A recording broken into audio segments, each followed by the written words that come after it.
नमस्कार, मंडल news bulletin में आपका स्वागत है। आइए पेश करते हैं आज के प्रमुख व मुख्य समाचार। केंद्र सरकार द्वारा सभी उपभोक्ता उत्पादों पर जीएसटी की दरों में कटौती किए जाने और जीएसटी की नई दरें लागू करने के बावजूद स्थानीय बडनेरा रोड स्थित डीमार्ट में प्रत्येक वस्तु पर जीएसटी की पुरानी दरें ही लगातार ग्राहकों से भुगतान प्राप्त किया जा रहा है। यह सीधे सीधे आम उपभोक्ताओं के साथ होने वाली आर्थिक लूट है। अतः इस मामले की सघन जाँच करते हुए डीमार्ट के खिलाफ आवश्यक कार्रवाई की जानी चाहिए। ऐसे आशय की मांग शहर के वरिष्ठ विधिज्ञ एडवोकेट मंगेश भागवत द्वारा जिला आपूर्ति अधिकारी को सौंपे गए पत्र में की गई है। एडवोकेट मंगेश भागवत द्वारा जिला आपूर्ति अधिकारी को सौंपे गए पत्र में बताया गया कि उन्होंने 30 सितंबर को साईनगर स्थित डीमार्ट से 5,656.57 रुपए का सामान खरीदा, जिसमें से कई वस्तुओं पर पुरानी दरों से 28% जीएसटी लगा हुआ है, जबकि नए नियमानुसार इस पर 18% जीएसटी लगना चाहिए था और उसी हिसाब से डीमार्ट द्वारा इसकी कीमत ली जानी चाहिए थी। अपने स्टोर में बिक्री हेतु रखे गए सभी तरह के धान्य पैकेटों व अन्य उत्पादों पर जीएसटी व पुरानी नई दरों को लगाना आवश्यक रहने एवं इससे संबंधित जानकारी ग्राहकों को देने हेतु फलक लगाना आवश्यक रहने के बावजूद ऐसा नहीं किया गया। साथ ही खरीदी गई वस्तु एवं जारी किए गए जाने वाले बिल में जीएसटी की नई व पुरानी दरों को लेकर कोई भी जानकारी नहीं दर्शाई गई। यह सीधे सीधे उपभोक्ता के अधिकारों का हनन है। अतः इस मामले की सघन जांच करते हुए डीमार्ट के खिलाफ कार्रवाई करने की मांग उन्होंने की है।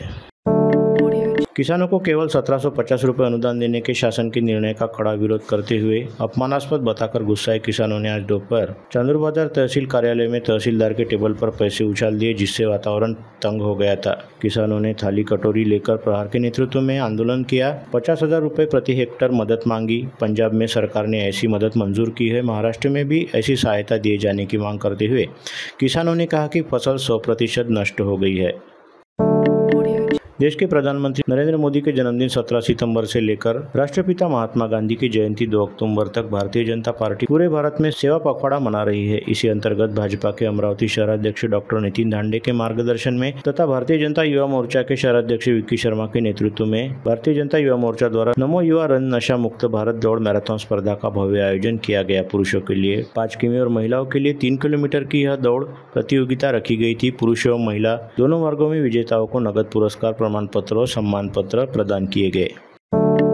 स्थानीय गाड़गेनगर परिसर स्थित संत गाड़गे बाबा क्रीड़ा मंडल के 2 कबड्डी खिलाड़ियों ओम भाकरे और प्रयास अड़ाऊ का संत गाड़गे बाबा अमरावती विद्यापीठ की कबड्डी टीम में चयन हुआ है, जिसके चलते दोनों खिलाड़ियों का शहर में सर्वत्र अभिनंदन हो रहा है। संत गाड़गे बाबा अमरावती विद्यापीठ का कबड्डी दल पश्चिम विभाग जोन स्पर्धा के लिए मध्य प्रदेश स्थित इंदौर में 1 से 5 अक्टूबर तक आयोजित अंतर विद्यापीठ क्रीड़ा स्पर्धा में शामिल होने के लिए रवाना हुआ है, जिसमें संत गाड़गे बाबा क्रीड़ा मंडल के खिलाड़ी ओम भाकरे व प्रयाग अड़ाऊ का समावेश किया गया है।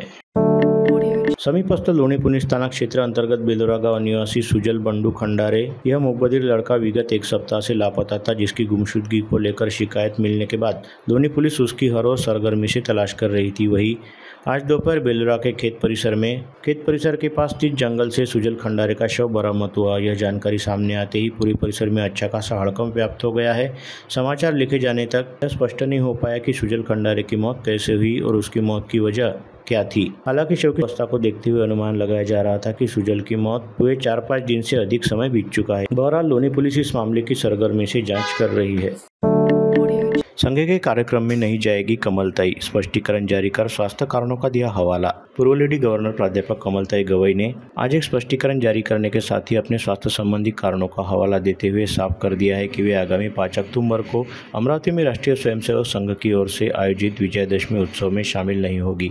इसके साथ ही कमलताई गवई ने यह भी कहा कि इससे पहले सोशल मीडिया पर उनके नाम से जारी पत्र में उन्होंने लिखा था, जिसे लेकर काफी बवाल खड़ा हुआ। आगामी 5 अक्टूबर को नरसम्मा कॉलेज के मैदान पर संघ की ओर से विजयदशमी उत्सव के कार्यक्रम का आयोजन किया जा रहा है, जिसमें कमलताई गवई को बतौर प्रमुख अतिथि आमंत्रित किया गया। परंतु इस खबर के सामने आते ही सोशल मीडिया सहित अखबारों में कमलताई गवई का एक कथित पत्र भी जमकर वायरल हुआ था, जिसके बाद अच्छा खासा हंगामा मच गया था। ऐसे में अब कमलताई ने अपनी ओर से स्पष्टीकरण जारी करते हुए स्थिति को साफ करने का प्रयास किया है, जिसमें उन्होंने स्पष्ट किया है कि उन्होंने उन्होंने कभी भी ऐसा कोई पत्र नहीं लिखा। उन्होंने बताया कि वे उस दिन कार्यक्रम के निमंत्रण व मंगल कामना की भावना से उपस्थित रहने वाली थी और वे अम्बेडकरी समाज व बौद्ध अनुयायियों के उत्थान के लिए सदैव सकारात्मक विचार रखती है। उन्होंने आगे कहा कि तथागत बुद्ध और डॉक्टर बाबा साहेब अम्बेडकर की विचार ही जीवन का मार्गदर्शन है। उनके योगदान को नकारने का प्रश्न ही नहीं उठता। समाज में किसी प्रकार की गलतफहमियां या विभाजन फैलाने वाली बातें उनके विचारधारा के बिल्कुल विपरीत है। कमलताई गवई ने कहा कि समाज को संगठित, प्रबुद्ध और प्रगतिशील बनाने के लिए सत्य, करुणा और मैत्री भाव की भावना से कार्य करना आवश्यक है। अंत में उन्होंने समाज से अपील की है कि अफवाहों पर ध्यान न दे और एकता, भाईचारे एवं समरसता बनाए रखे। स्थानीय गाड़गेनगर पुलिस थाना क्षेत्र अंतर्गत एक विवाहिता के साथ जान पहचान का फायदा उठाकर जबरन शारीरिक संबंध बनाए जाने का मामला उजागर हुआ। गाड़गेनगर पुलिस ने इस मामले में आकाश प्रकाश गोमकाले उम्र 28 सायराबाई लेआउट आर्नी जिला यवतमाल के खिलाफ अपराध दर्ज करते हुए जांच शुरू कर दी है। इन दिनों किसानों की स्थिति काफ़ी दयनीय हो गई है, जिन्हें बुआई सहित खेती किसानों से संबंधित कामों के लिए पैसों की ज़रूरत पड़ती है, जिसके चलते कई किसान अपने सोने चांदी के गहनों को गिरवी रखते हुए अपने पैसों की ज़रूरत पूरी कर रहे हैं। ऐसे ही एक पति पत्नी अपने पास रहने वाले गहने गिरवी रखने हेतु अमरावती पहुंचे थे, परंतु उससे पहले ही किसी अज्ञात व्यक्ति ने उस दंपति के बैग पर हाथ साफ करते हुए 8.5 ग्राम सोने के गहने चुरा लिए। यह घटना सोमवार 29 सितंबर को स्थानीय पुराना तहसील कार्यालय परिसर में घटित हुई। हिंदू हृदय सम्राट बाला साहेब ठाकरे समृद्धि महामार्ग एक्सप्रेसवे लोकार्पण के बाद से ही अलग अलग कारणों से चर्चा में रहा है। आए दिन होने वाले हादसे, लूट, ईंधन की चोरी के कारण यह मार्ग सुर्खियों में रहता है। अब इसमें गुटखा तस्करी भी शामिल हो गई है। मंगलवार 30 सितंबर को समृद्धि महामार्ग पर बुल्डाना की क्राइम ब्रांच पुलिस ने बड़ी कार्रवाई करते हुए 1 करोड़ 13 लाख रुपए का गुटखा जब्त किया। इस कार्रवाई में पुलिस ने 3 आरोपियों को गिरफ्तार किया है। यह तीनों आरोपी अमरावती जिले के निवासी बताए जाते हैं। बुल्डाना जिले में यह अब तक की सबसे बड़ी कार्रवाई मानी जा रही है। इतना बड़ा गुटखे का जखीरा देखकर पुलिस भी दंग रह गई। मानोरा तहसील अंतर्गत हिवरा बुजुर्ग की एक महिला को दहेज के लिए ससुराल वालों द्वारा मानसिक शारीरिक प्रताड़ित करने के मामले में पुलिस ने 5 आरोपियों के खिलाफ अपराध दर्ज किया है। कोमल सुनील सरदार की शिकायत के अनुसार उनके ससुराल वालों ने सोने की खरीदी हेतु 1 लाख रुपए की मांग करने के साथ ही उसके साथ मारपीट करते हुए उसे शारीरिक मानसिक तौर पर प्रताड़ित किया। इस शिकायत के बाद महिला शिकायत निवारण कक्ष की रिपोर्ट के आधार पर पुलिस ने कोमल के पति सुनील बाला सदार, ससुर बाला गोपाल राव सदार सहित 3 महिलाओं के खिलाफ दहेज प्रतिबंध अधिनियम के तहत आपराधिक मामला दर्ज किया। तिवसा तहसील में किसानों पर आए गीले अकाल के संकट को ध्यान में रखते हुए किसानों ने आज पूर्व मंत्री यशोमती ठाकुर के नेतृत्व में भव्य ट्रैक्टर मोर्चा निकाला। यह मोर्चा सुबह 10 बजे पेट्रोल पंप चौक से तिवसा तहसील कार्यालय तिवसा तक ले जाया गया, जिसमें हजारों की संख्या में किसान कार्यकर्ता और नागरिक शामिल हुए। इस आंदोलन को सांसद बलवंत वानखड़े समेत अनेक पदाधिकारियों व जनप्रतिनिधियों का समर्थन मिला। अरे या सरकारचं करायचं काय? चोरी करून सत्तेत बसले, विसरू नका, घाबरायचं नाही या लोकांना, मोकळं बोलायचं। हे निवडून आलेले नाही, दिवसामध्ये पण 35,000 मतांची चोरी केलेली आहे। 35 वोट चोर, अरे वोट चोर। विगत 6 वर्ष 1 नवंबर 2025 की अर्हता दिनांक से पहले कम से कम 3 साल तक शिक्षा क्षेत्र में सेवा देने वाले शिक्षकों को ही शिक्षक निर्वाचक क्षेत्र में मतदान का अधिकार प्राप्त होगा।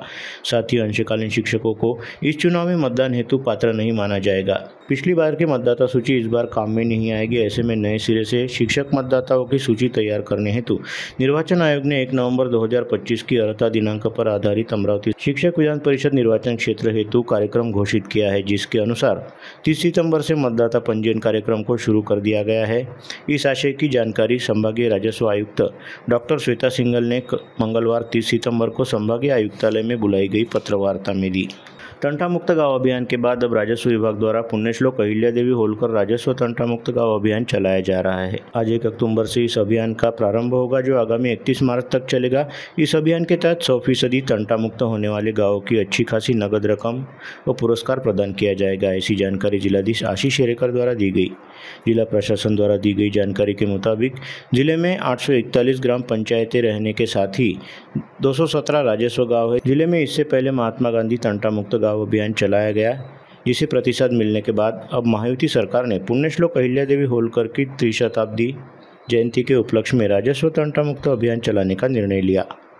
अमरावती महानगर पालिका आयुक्त सौम्या शर्मा चांडक ने 29 सितंबर 2025 को निम्बुरा में चल रहे फायर स्टेशन निर्माण स्थल का परीक्षण किया और संबंधित अधिकारियों से विस्तृत चर्चा की। कार्य समय पर और गुणवत्तापूर्ण तरीके से पूरा हो, इसके लिए आवश्यक निर्देश आयुक्त महोदया ने दिए। इसके बाद आयुक्त महोदया ने नगरोत्थान योजना के अंतर्गत शुरू किए गए बारीपुरा से गांधीनगर रेलवे क्रॉसिंग, जूनी बस्ती रोड तथा होली क्रॉस नवी बस्ती रोड का निरीक्षण किया। उन्होंने कहा कि नागरिकों की सुविधा के लिए सड़कों की गुणवत्ता उत्तम रखी जाए और कार्य नियोजित ढंग से गति के साथ पूरा किया जाए। इसी तरह सावता मैदान पर चल रहे सांस्कृतिक भवन निर्माण प्रकल्प का भी आयुक्त ने दौरा किया। यहाँ चल रहे कार्यों की प्रगति देखकर उन्होंने निर्माण को और मजबूत, सुरक्षित तथा गुणवत्तापूर्ण बनाने का मार्गदर्शन किया। मनपा आयुक्त सौम्या शर्मा के निर्देशों से संबंधित विकास कार्यों को गति मिलने की अपेक्षा व्यक्त की जा रही है। भाजपा के स्टार प्रचारक और पूर्व सांसद नवनीत राणा, उनकी यजमान विधायक रवि राणा ने आज सवेरे अपने शंकरनगर स्थित गंगा सावित्री निवास स्थान से पैदल चलकर अंबा देवी और एकवीरा देवी माता के दर्शन व पूजन किए। विधायक राणा ने बताया कि उन्होंने प्रदेश के किसानों का दुख और संकट दूर करने की शक्ति मुख्यमंत्री देवेंद्र फडणवीस को देने की विनती उन्होंने की। विधायक राणा और नवनीत राणा ने नंगे पैर चलकर अंबा माता और एकवीरा माता के मंदिर पहुंचे। मार्ग में सैकड़ों समर्थकों ने उनका स्वागत किया। राणा ने बताया कि बेरोजगार युवक युवतियां, विद्यार्थी, व्यापारी, श्रमिकों के जीवन में बेहतरीन लाने की प्रार्थना उन्होंने देवी से की। इस समय संपूर्ण परिसर देवी की जयघोष से गुंजायमान हो गया। सगळे मिळून खऱ्या अर्थानं आज या महापदयात्रामध्ये आज शेतकऱ्यांच्या जो संकटामध्ये आहे, शेतकऱ्याची परिस्थिती जी खराब आहे, ते परिस्थिती डोळ्यासमोर ठेवून माझी अंबा माता एकमाताला हीच प्रार्थना आहे की महाराष्ट्र राज्याचे मुख्यमंत्री यांना एवढी शक्ती दो की या सगळ्यांना दिवाळीच्या आधी सगळ्यांना नुकसान भरपाई मिळाली पाहिजे। त्योहारी सीजन के मद्देनजर राज्य परिवहन निगम द्वारा एसटी बसों के किराए में 10% की अस्थायी वृद्धि प्रस्तावित की गई थी, जिसे लेकर जनसामान्यों में नाराजगी देखी जा रही थी। ऐसे में जनभावनाओं के मद्देनजर एवं राज्य के अकाल सदृश स्थिति को ध्यान में रखते हुए राज्य सरकार ने इस दर वृद्धि के निर्णय को पीछे लेने का फैसला किया। उप मुख्यमंत्री एकनाथ शिंदे के निर्देश के बाद राज्य के परिवहन मंत्री प्रताप सरनाईक ने मौसमी किराया वृद्धि वापस लेने की घोषणा की है। इससे आम जनता को बड़ी राहत मिली है। अब राज्य की जनता एसटी बस से हमेशा की तरह सामान्य किराए पर ही यात्रा कर सकेगी। दीपावली के मौके पर यह राहत आम नागरिकों के लिए बहुत महत्वपूर्ण मानी जा रही है।